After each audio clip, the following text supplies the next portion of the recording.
അപ്പോൾ ഇന്ന് നമ്മൾ ഡിസ്കസ് ചെയ്യാൻ പോകുന്ന ടോപ്പിക്ക് എന്താണ് ലോ. ലോ എന്ന് പറഞ്ഞ സബ്ജക്റ്റ് എന്താണ്? സാധാരണയായിട്ട് സ്റ്റുഡൻസിന് ഈ ബേസിക് കാര്യങ്ങളെക്കുറിച്ച് ഒരു അറിവുണ്ടാവാറില്ല. അതുകൊണ്ടാണ് ഞാൻ ഇത്തരത്തിലൊരു വീഡിയോ ചെയ്യാൻ ഉദ്ദേശിച്ചത്. അപ്പോൾ ഏതൊരു സംഗതിയിലും ഡെഫിനിഷൻസ് ഉള്ള പോലെ ലോയിലും ഡെഫിനിഷൻ ഉണ്ട്. മറ്റുള്ള സബ്ജക്റ്റുകളിലൊക്കെ നമ്മൾ കാണാറുണ്ട് ഡിഫൈൻഡ് ആസ് ദിസ് തിങ്സ് എന്ന് പറഞ്ഞിട്ട് കാണാറുണ്ട്. ലോ എന്നുള്ള സബ്ജക്റ്റിൽ ഡെഫിനിഷൻ രണ്ട് രീതിയിലാണ് വരിക. ഒന്നുകിൽ അത് മീൻസ് എന്നാവും, അതായത് ദിസ് മീൻസ് ദിസ് എന്ന് പറയുന്ന രീതിയിലാവും, അല്ലെങ്കിൽ ദിസ് ഇൻക്ലൂഡ്സ് ദിസ്. ഈ രണ്ട് രീതിയിൽ മീൻസ് എന്ന് പറഞ്ഞിട്ടോ അല്ലെങ്കിൽ ഇൻക്ലൂഡ്സ് എന്ന് പറഞ്ഞിട്ടോ ആണ് ഡെഫിനിഷൻസ് വരിക. മീൻസ് വെച്ച് തുടങ്ങുന്ന ഡെഫിനിഷൻസിന് നമ്മൾ പറയുന്ന പേര് എക്സ്ഹോസ്റ്റീവ് എന്നാണ്. Exhaustive definitions. ഇൻക്ലൂഡ്സ് വെച്ച് തുടങ്ങുന്ന ഡെഫിനിഷൻസിന് നമ്മൾ പറയുക ഇൻക്ലൂസീവ് ഡെഫിനിഷൻസ് എന്നാണ്. Inclusive definitions.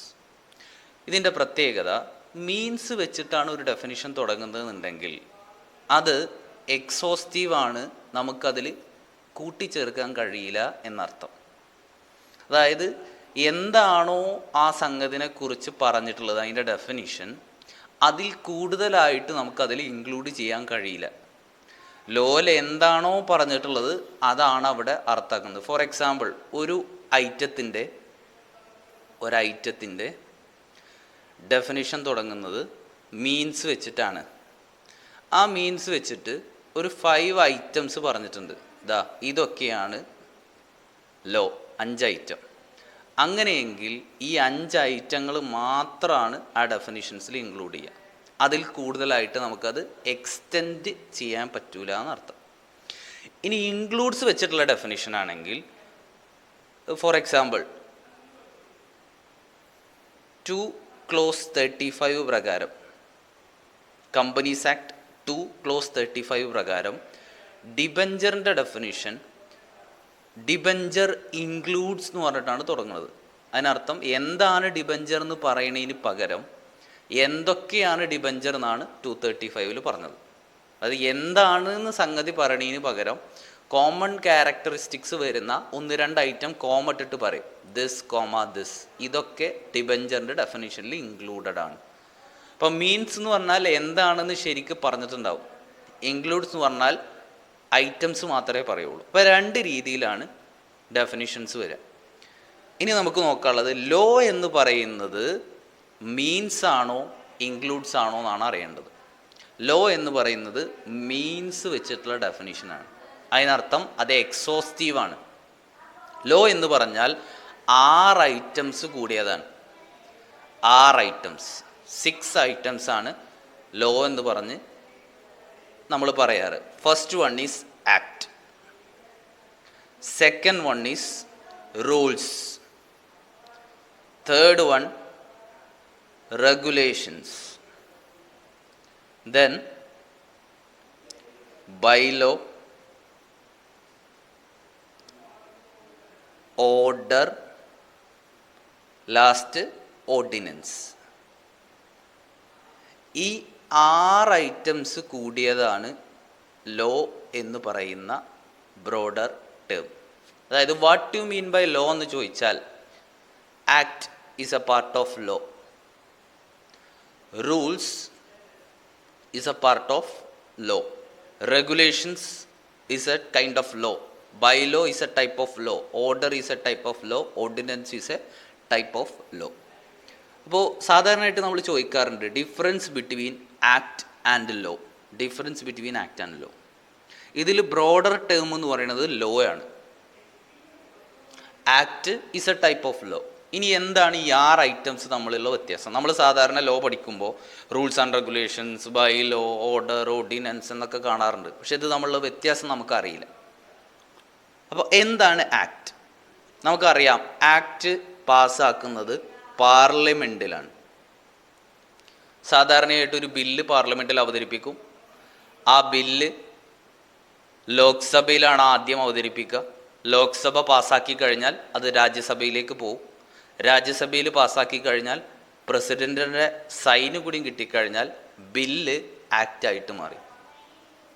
അങ്ങനെയാണ് സാധാരണ ഇന്ത്യയിൽ ഒരു ആക്ട് പാസ്സാക്കുക. അപ്പോൾ ആക്ട് പാസ്സാക്കുന്നത് പാർലമെൻറ്റിലാണ്.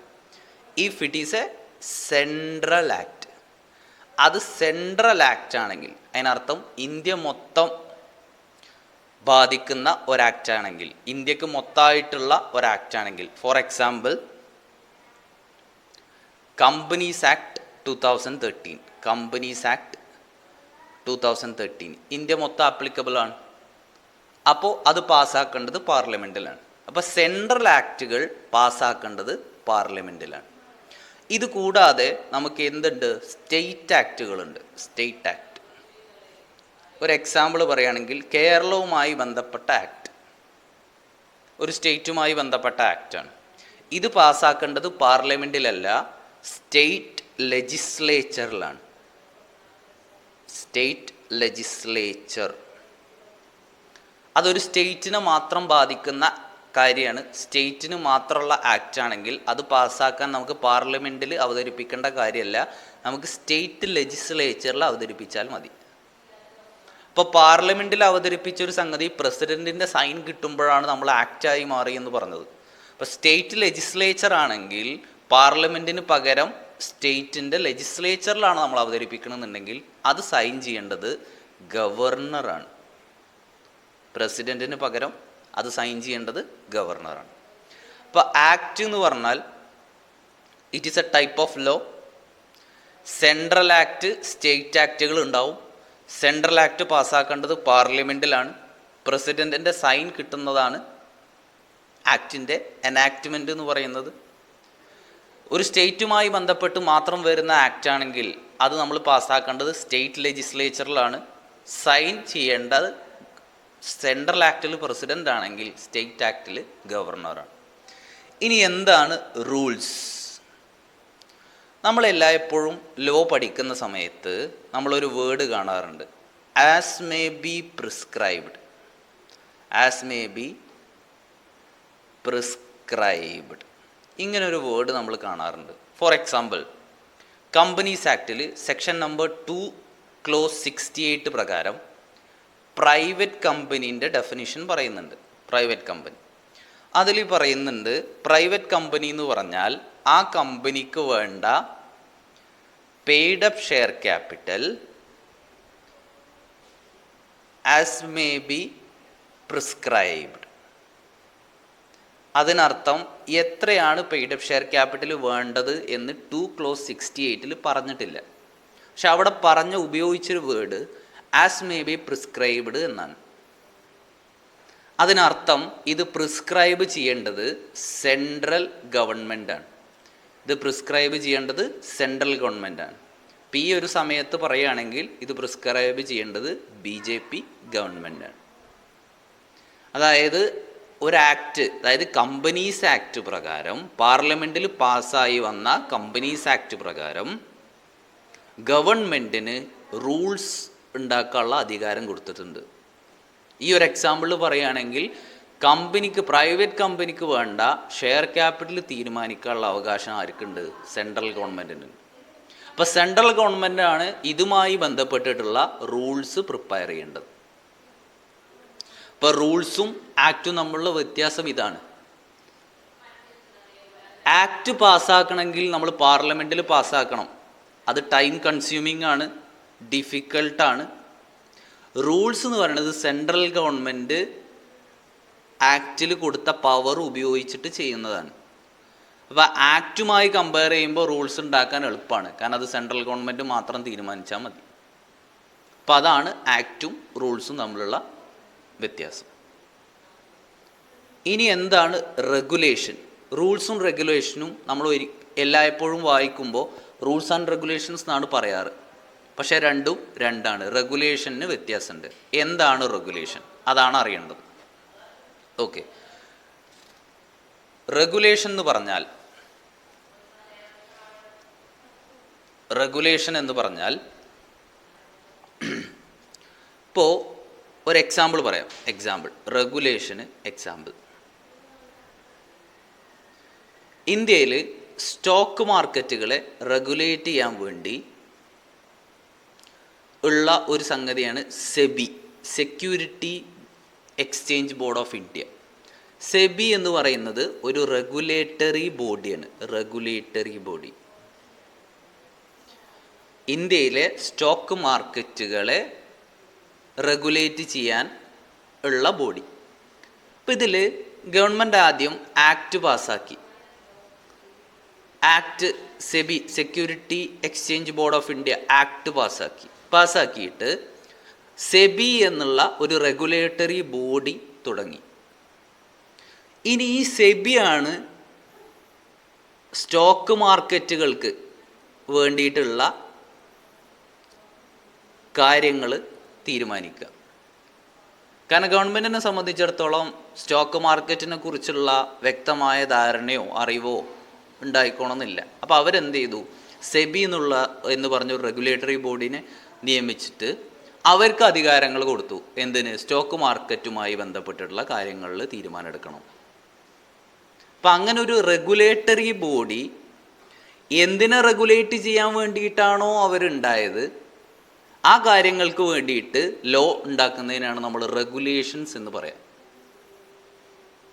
അപ്പോൾ സെബി എന്നുള്ള ഒരു റെഗുലേറ്ററി ബോഡി ഉണ്ടാവാൻ നമ്മൾ ആദ്യം ആക്ട് പാസ്സാക്കണം. പാർലമെൻറ്റിൽ ഇങ്ങനെ ഒരു റെഗുലേറ്ററി ബോഡി തുടങ്ങുന്നുണ്ട്. ആക്ട് പാസ്സാക്കിയാൽ ആക്റ്റിൽ റെഗുലേറ്ററി ബോഡി തുടങ്ങാനുള്ള കാര്യങ്ങൾ മാത്രമേ ഉണ്ടാവുള്ളൂ. സ്റ്റോക്ക് മാർക്കറ്റുമായി ബന്ധപ്പെട്ട നിയമങ്ങൾ പിന്നെ ആര് തീരുമാനിക്കും? സെബി തീരുമാനിക്കും. അങ്ങനെ തീരുമാനിക്കുന്നതാണ് റെഗുലേഷൻസ്. ചുരുക്കി പറഞ്ഞാൽ ഒരു റെഗുലേറ്ററി ബോഡി അവരെന്തിനു വേണ്ടിയിട്ടാണോ ഉണ്ടായത് ആ സംഗതിക്ക് വേണ്ടിയിട്ട് നിയമങ്ങൾ ഉണ്ടാക്കുന്നതാണ് റെഗുലേഷൻസ്. അപ്പോൾ ഇതാണ് റൂൾസും റെഗുലേഷനും തമ്മിലുള്ള വ്യത്യാസം. ഇനി അതേപോലെ എന്താണ് ബൈലോ? ബൈലോ എന്ന് പറഞ്ഞാൽ സെബി അവർക്ക് വേണ്ടിയിട്ട് തന്നെ, അതായത് ബൈലോ എന്ന് പറഞ്ഞാൽ സിംപ്ലി പറഞ്ഞാൽ സെൽഫ് ഗവേണിംഗ് ലോ ആണ്. സെൽഫ് ഗവേണിംഗ് ലോ, അവരെ ഗവേൺ ചെയ്യാനുള്ള ലോ സെബി തന്നെയാണ് ഉണ്ടാക്കുന്നത്. സെബിനെ ഗവേൺ ചെയ്യാനുള്ള law security exchange board of India തന്നെയാണ് ഉണ്ടാക്കുന്നത്. ഒരു എക്സാമ്പിൾ പറയാം. സെബി ഒരു എക്സാമ്പിളാണ്. അവർ തീരുമാനിക്കുകയാണ്, ഡയറക്ടർ ഓഫ് സെബി അവരവരുടെ നിയമം എഴുതി വെക്കുകയാണ്. സെബിയുടെ ഡയറക്ടർ ആവണമെങ്കിൽ എന്തൊക്കെയാണ് ക്വാളിഫിക്കേഷൻസ് വേണ്ടത്, ആർക്കൊക്കെയാണ് ഡയറക്ടർ ആവാതിരിക്കുക, അതായത് ഡിസ്ക്വാളിഫിക്കേഷൻസ് എന്തൊക്കെയാണ് എന്ന് ആര് തീരുമാനിക്കുകയാണ്? സെബി അവർക്ക് വേണ്ടിയിട്ട് തന്നെ തീരുമാനിക്കുകയാണ്. അതാണ് ബൈലോ, സെൽഫ് ഗവേണിംഗ് ലോ. ഇപ്പോൾ റെഗുലേഷനും ബൈലോയും തമ്മിലുള്ള വ്യത്യാസം ഞാൻ പറയാം. സെബി സ്റ്റോക്ക് മാർക്കറ്റിന് വേണ്ടി നിയമം ഉണ്ടാക്കിയാൽ അത് റെഗുലേഷൻ. സെബിക്ക് വേണ്ടിയിട്ട് നിയമങ്ങൾ ഉണ്ടാക്കുകയാണെങ്കിൽ ബൈലോ. സെബി ആക്റ്റിലാകെ എന്തേ പറഞ്ഞിട്ടുള്ളൂ, ഇങ്ങനെ ഒരു റെഗുലേറ്ററി ബോഡി ഉണ്ടാവുന്നുണ്ട്, ബാക്കിയുള്ള കാര്യങ്ങളൊക്കെ സെബി ചെയ്യണം. ബാക്കിയുള്ള കാര്യങ്ങൾ ചെയ്യണം എന്ന് പറഞ്ഞാൽ സ്റ്റോക്ക് മാർക്കറ്റിന് വേണ്ടിയിട്ടുള്ള നിയമങ്ങൾ സെബി ഉണ്ടാക്കണം. അതേപോലെ അവർക്ക് വേണ്ട നിയമങ്ങൾ എന്തൊക്കെയാണ്, അവരുടെ മീറ്റിംഗ് കൂടേണ്ടതിൻ്റെ കാര്യങ്ങൾ, അങ്ങനെയുള്ള സംഗതികൾക്ക് സെബി തീരുമാനിക്കുന്നതാണ് bylaw. Self governing law, self govern ചെയ്യാനുള്ള ലോ. ഇതാണ് റെഗുലേഷനും ബൈലോയും തമ്മിലുള്ള വ്യത്യാസം. ഈ റെഗുലേഷനും ബൈലോയും ഒരു റെഗുലേറ്ററി ബോഡിയുമായി ബന്ധപ്പെട്ട സംഗതികളാണ്. റൂൾസ് എന്ന് ഞാൻ പറഞ്ഞു ആസ് മേ ബി പ്രിസ്ക്രൈബ്ഡ് എന്ന് പറഞ്ഞിട്ട് ആക്റ്റിൽ പറയും. പിന്നെ ആ റൂളുകൾ ഉണ്ടാക്കേണ്ടത് സെൻട്രൽ ഗവൺമെൻറ്റാണ്. ഇനി എന്താണ് ഓർഡർ? ഓർഡർ എന്ന് പറഞ്ഞാൽ സിംപിളി പറയുകയാണെങ്കിൽ adjudicating authority or adjudicating officer. ഞാനൊരു എക്സാമ്പിൾ പറയാം. ഇപ്പോൾ കമ്പനീനെ സംബന്ധിച്ചിടത്തോളം അഡ്ജുഡിക്കേറ്റിംഗ് ഓഫീസർ എന്ന് പറയുന്നത് ROC ആണ്.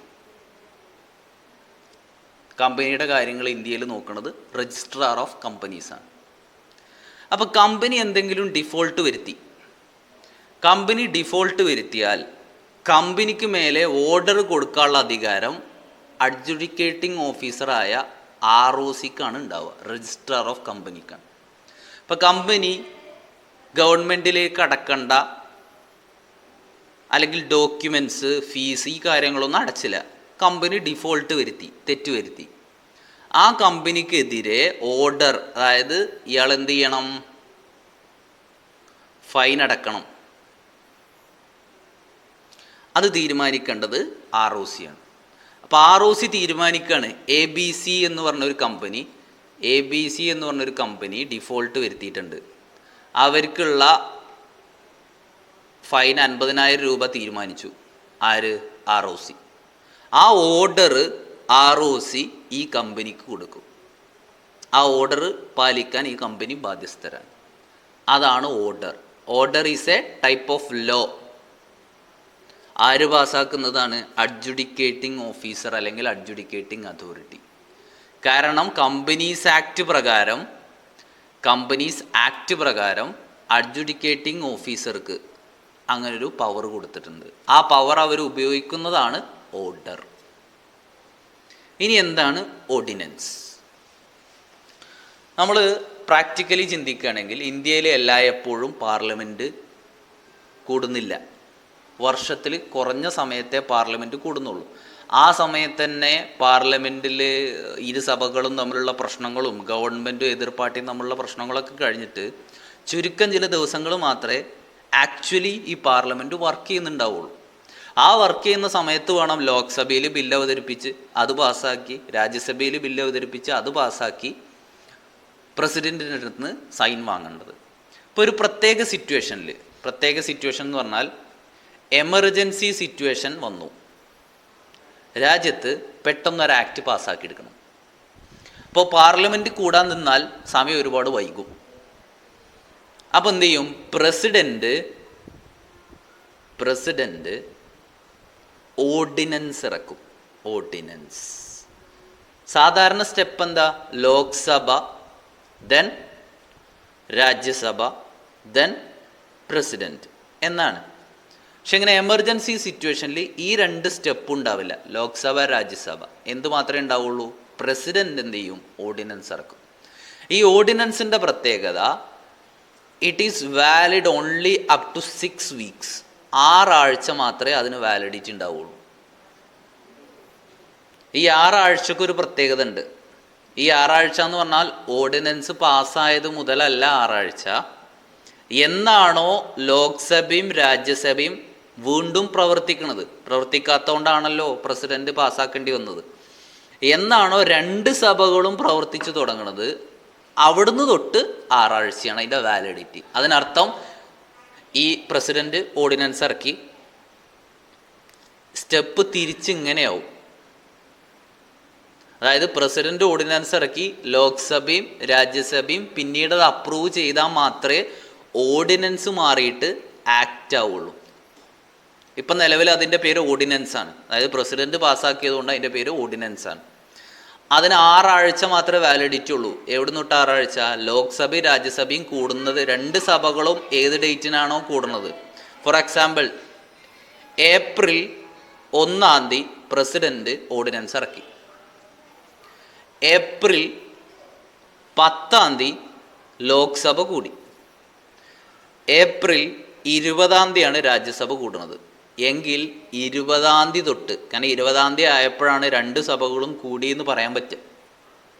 20 തൊട്ട് 6 ആഴ്ചയാണ് ഓർഡിനൻസിൻ്റെ വാലിഡിറ്റി. ഈ 6 ആഴ്ചൻ്റെ ഉള്ളിൽ ലോക്സഭയും രാജ്യസഭയും എന്ത് ചെയ്യണം? ഇത് അപ്രൂവ് ചെയ്യണം. ഓർഡിനൻസ് അപ്രൂവ് ചെയ്താൽ ഓർഡിനൻസ് ആക്റ്റായിട്ട് മാറും. അപ്രൂവ് ചെയ്തിട്ടില്ലെങ്കിൽ ഓർഡിനൻസ് ഇൻവാലിഡ് ആവും. അപ്പോൾ ഇതാണ് ഓർഡിനൻസ്. എമർജൻസി സിറ്റുവേഷനുകളിൽ പ്രസിഡൻറ്റിന് അങ്ങനെ ഒരു പവർ ഉണ്ട്. സെൻട്രൽ ആക്റ്റുകളുടെ കേസിലാണ് പ്രസിഡൻറ്റിന് അങ്ങനെ പവർ. അത് സ്റ്റേറ്റുമായി ബന്ധപ്പെട്ട ആക്റ്റ് ആണെങ്കിൽ ഗവർണർക്കാണ് അതിൻ്റെ പവർ. അപ്പം ഇങ്ങനെയാണ് ഓർഡിനൻസ് എന്നുള്ളതിൻ്റെ സംഗതി. ഇപ്പോൾ സിംപിളി പറയുകയാണെങ്കിൽ ലോ എന്ന് പറഞ്ഞാൽ ഈ 6 ഐറ്റംസ് കൂടി ചേർന്നതാണ്. Act, rules, regulations, bylaw, order, ordinance. ഇങ്ങനെ 6 ഐറ്റംസ് കൂടി ചേർന്നതാണ് ലോ എന്ന് പറഞ്ഞാൽ. സിംപിളി പറയുകയാണെങ്കിൽ law means act plus rules plus regulations plus bylaw plus order plus ordinance. അപ്പോൾ ഇന്ത്യയിൽ ലോ എങ്ങനെയാണ് നടപ്പിലാവണമെന്നാണ് അടുത്ത് നോക്കാനുള്ളത്. ഈ ഒരു പോർഷൻ കൂടി കഴിഞ്ഞാൽ ലോയുടെ ബേസിക് കാര്യങ്ങൾ തീർന്നു. ഇന്ത്യയിൽ 3 മെഷീനറീസ് ഓഫ് ലോ ആണുള്ളത്. 3 machineries of law. 3 machineries of law. അതായത് ഒന്ന് legislative body, 2 executive body, then മൂന്നാമത്തത് ജുഡീഷ്യൽ ബോഡി. ഇങ്ങനെ 3 രീതിയിൽ ഈ 3 ബോഡികൾ ചേർന്നിട്ടാണ് ഇന്ത്യയിൽ ഒരു ലോ നടപ്പിലാവുന്നത്. ലെജിസ്ലേറ്റീവ് ബോഡി എന്ന് പറഞ്ഞാൽ ലോ മേക്കറാണ്, ലോ ഉണ്ടാക്കുന്ന ആളുകൾ. എക്സിക്യൂട്ടീവ് ബോഡി എന്ന് പറഞ്ഞാൽ ലോ എക്സിക്യൂട്ടർ, ലോ നടപ്പിലാക്കുന്ന ആളുകൾ. ജുഡീഷ്യൽ ബോഡി എന്ന് പറഞ്ഞാൽ ലോ ഇൻ്റർപ്രറ്റ് ചെയ്യുന്നതാണ്, ഇൻ്റർപ്രട്ടർ. ലോ മേക്കർ എന്ന് പറഞ്ഞാൽ സാധാരണ നമ്മൾ പാർലമെൻറ്റ് എന്ന് മാത്രമാണ് പറയാറ്. ആരാണ് ഇന്ത്യയിൽ ലോ ഉണ്ടാക്കുക? പാർലമെൻറ്റിൽ പാസ്സാക്കണം. അപ്പം നമ്മൾ പഠിച്ചു ലോ മേക്കർ, പാർലമെൻറ്റ് ലോ മേക്കറാണ്, അതിൽ തെറ്റൊന്നുമില്ല. പക്ഷെ പാർലമെൻറ്റ് മാത്രമല്ല ലോ മേക്കർ. പാർലമെൻറ്റ് എപ്പോഴാവുക? If it is a central act. അത് സ്റ്റേറ്റ് ആക്ട് ആണെങ്കിലോ അവിടെ പാർലമെൻറ്റിന് പകരം സ്റ്റേറ്റ് ലെജിസ്ലേച്ചറാണ്. നമ്മൾ നേരത്തെ പഠിച്ചു. ഇത് കൂടാതെ ഇന്ത്യയിൽ ആരൊക്കെ ലോ മേക്കർ ഉണ്ടാവുന്നത്? റൂൾസ് ഉണ്ടാക്കുന്നത് ആരാ? സെൻട്രൽ റൂൾസുകളാണെങ്കിൽ, സെൻട്രൽ ആക്റ്റുമായി ബന്ധപ്പെട്ട റൂൾസുകളാണെങ്കിൽ അതുണ്ടാക്കുക സെൻട്രൽ ഗവൺമെൻറ്റാണ്. സ്റ്റേറ്റ് ആക്റ്റുമായി ബന്ധപ്പെട്ട റൂൾസുകളാണെങ്കിൽ അതുണ്ടാക്കുക സ്റ്റേറ്റ് ഗവൺമെൻറ്റാണ്. Central act, state act. അപ്പോൾ അവരും ലോ മേക്കറാണ്. കാരണം റൂൾസ് എന്ന് പറയുന്നത് is a type of law എന്നാണ് നമ്മൾ നേരത്തെ പഠിച്ചത്. ഇനി അതേപോലെ റെഗുലേഷൻസ് ഉണ്ടാക്കുന്നത് ആരാ? റെഗുലേറ്ററി ബോഡീസ് ആണ്. ഫോർ എക്സാമ്പിൾ നമ്മൾ പറഞ്ഞത് സെബി, അപ്പോൾ അവരും ലോ മേക്കറാണ്. ഇനി പാർലമെൻറ്റ് ഇല്ലാത്ത സമയത്ത് നമ്മൾ പറഞ്ഞു പ്രസിഡൻറ്റിന് പവർ ഉണ്ട്. എന്തിന്? ഓർഡിനൻസ് പാസ്സാക്കാൻ. അപ്പോൾ പ്രസിഡൻറ്റും ലോ മേക്കറാണ്. കാരണം ordinance is a type of law. അത് സെൻട്രൽ ആക്ട് ആണെങ്കിലാണ് പ്രസിഡൻറ്റ് പാസ്സാക്കുക. അത് സ്റ്റേറ്റ് ആക്ട് ആണെങ്കിൽ ഗവർണർ ആണ് പാസ്സാക്കുക. അപ്പോൾ ഗവർണറും is also a law maker. അപ്പോൾ നമ്മൾ പറഞ്ഞ 6 സംഗതികൾ, അതായത് act, rules, regulations and bylaw, ordinance, ഇതുമായി ബന്ധപ്പെട്ട് നമ്മൾ പറഞ്ഞ സംഗതികളാണിത്. ഇവരൊക്കെ എന്താണ്? ലോ മേക്കറാണ്. പാർലമെൻറ്റ് മാത്രമല്ല ലോ മേക്കർ, ഈ പറഞ്ഞ സംഗതികൾ മുഴുവൻ ലോ മേക്കറാണ്. ഇനി ആരാണ് law executor? For example companies act 2013 ആക്ടാണ്. ഈ ആക്ട് ഇന്ത്യയിൽ നടപ്പിൽ വരുത്താൻ ലോ എക്സിക്യൂട്ടർ ആയിട്ടുള്ളത് MCA ആണ്, മിനിസ്ട്രി ഓഫ് കോർപ്പറേറ്റ് അഫയേഴ്സ്. ഇനി വേറൊരു എക്സാമ്പിൾ പറയാണ്, ഇന്ത്യൻ പീനൽ കോഡ് IPC. ഇത് ഇന്ത്യയിൽ നടപ്പിലാക്കാൻ ആണ് പോലീസ് ഡിപ്പാർട്ട്മെൻ്റ് ഉള്ളത്. അപ്പോൾ ഇങ്ങനെ ഈ പറഞ്ഞ എക്സാമ്പിളുകളിൽ MCA, അതേപോലെ പോലീസ് ഡിപ്പാർട്ട്മെൻറ്റ്, ഇവരൊക്കെയാണ് എന്ത്? Law executor. അപ്പോൾ ആക്ട് നിലവിൽ വന്നു, അല്ലെങ്കിൽ ലോ നിലവിൽ വന്നു, അത് നടപ്പിലാക്കേണ്ടത് ഇങ്ങനെയാണ്. ഈ ഒരു ഭാഗത്താണ് ഇന്ത്യയിൽ ഏറ്റവും കൂടുതൽ പ്രശ്നമുള്ളത്. ലോ ലെജിസ്ലേറ്റീവ് ബോഡി, അതായത് ലോ മേക്കർ, അത് നമുക്ക് ഓക്കെയാണ്. ഈ ഒരു ഭാഗത്താണ് ഇന്ത്യയിൽ പ്രശ്നങ്ങൾ കിടക്കുന്നത്. എക്സിക്യൂട്ട് ചെയ്യുന്നിടത്താണ് തെറ്റുകൾ ഒരുപാട് വരുന്നത്. അപ്പോൾ ഇതാണ് എക്സിക്യൂട്ടീവ് ബോഡി. ഇനി ലാസ്റ്റ് വൺ ജുഡീഷ്യൽ ബോഡിയാണ്. അതായത് ലോ ഇൻ്റർപ്രറ്റ് ചെയ്യേണ്ട ആളുകൾ, അല്ലെങ്കിൽ പാസ് ജഡ്ജ്മെൻറ്റ്. ഇപ്പോൾ ലോ നമ്മൾ പാസ്സാക്കി, അത് നടപ്പിലാക്കി, സ്വാഭാവികമായിട്ട് പ്രശ്നങ്ങൾ വരുമ്പോൾ നമ്മൾ എവിടെ പോവും? കോടതിയിൽ പോവും. അപ്പോൾ കോടതിയാണ് നമുക്ക് പറഞ്ഞു തരാം എന്ത്? ഈ ലോ ഇവിടെ ഉദ്ദേശിച്ചത് ഈ സംഗതിയാണ്. കോടതിക്ക് ഒരിക്കലും ഒരു ആക്റ്റോ ഒരു ലോയോ നിർമ്മിക്കാൻ കഴിയില്ല, ഉണ്ടാക്കാൻ കഴിയില്ല എന്നർത്ഥം. അവർക്ക് ലോ ഇൻ്റർപ്രറ്റ് ചെയ്യാനേ കഴിയുള്ളൂ. ഈ ആക്ട് പ്രകാരം, ഇന്ന ആക്ട് പ്രകാരം ഇതാണ് അവിടെ ഉദ്ദേശിച്ചത്, ആ ഉദ്ദേശിച്ചത് പ്രകാരമുള്ള ജഡ്ജ്മെൻറ്റ് പാസ് ചെയ്യാനേ കോടതിക്ക് കഴിയുള്ളൂ. അതാണ് ജുഡീഷ്യൽ ബോഡി. ഇൻ്റർപ്രറ്റർ എന്ന് പറഞ്ഞാൽ, ഇൻ്റർപ്രറ്റ് എന്നുള്ളതിൻ്റെ word meaning how to understand law എന്നാണ്. ഇപ്പോൾ കോടതിയാണ് നമുക്ക് പറഞ്ഞുതരാം. ജുഡീഷ്യൽ ബോഡിയായിട്ട് ഇന്ത്യയിലുള്ളത് കോർട്ടുകളാണ്. Court NCLT NCLAT. കോർട്ട് എന്ന് പറഞ്ഞാൽ അതിൽ സുപ്രീം കോർട്ട്, ഹൈക്കോർട്ട് എല്ലാം പെട്ടു. NCLT എന്ന് പറഞ്ഞാൽ നാഷണൽ കമ്പനി ലോ ട്രിബ്യൂണൽ, ഇത് കമ്പനികൾക്കുള്ള ഹൈക്കോർട്ടാണ്. NCLAT എന്ന് പറഞ്ഞാൽ national company law appellate tribunal, ഇത് കമ്പനികൾക്കുള്ള സുപ്രീം കോർട്ടാണ്. ഇപ്പോൾ കോർട്ട്, NCLT, NCLAT, ഇങ്ങനെയാണ് ഇന്ത്യയിൽ ജുഡീഷ്യൽ ബോഡി ഉള്ളത്. ഇപ്പോൾ 3 machineries of law. Legislative body ഉണ്ട് ലോ ഉണ്ടാക്കാൻ, എക്സിക്യൂട്ടീവ് ബോഡി ഉണ്ട് ലോ നടപ്പിൽ വരുത്താൻ, ജുഡീഷ്യൽ ബോഡി ഉണ്ട് ലോയിൽ എന്തെങ്കിലും പ്രശ്നം ഉണ്ടെങ്കിൽ അത് ഇൻ്റർപ്രറ്റ് ചെയ്ത് തരാൻ, അല്ലെങ്കിൽ അതിന് ജഡ്ജ്മെൻറ്റ് പാസ് ചെയ്യാം. അപ്പം ഇങ്ങനെയാണ് ഇന്ത്യയിൽ ലോ, നമ്മൾ ഒരു ലോ പാസ്സായി കഴിഞ്ഞാൽ നടപ്പിൽ വരുത്തുന്നതും അത് ജുഡീഷ്യൽ ബോഡി ഇടപെടുന്നതും. ഓക്കെ.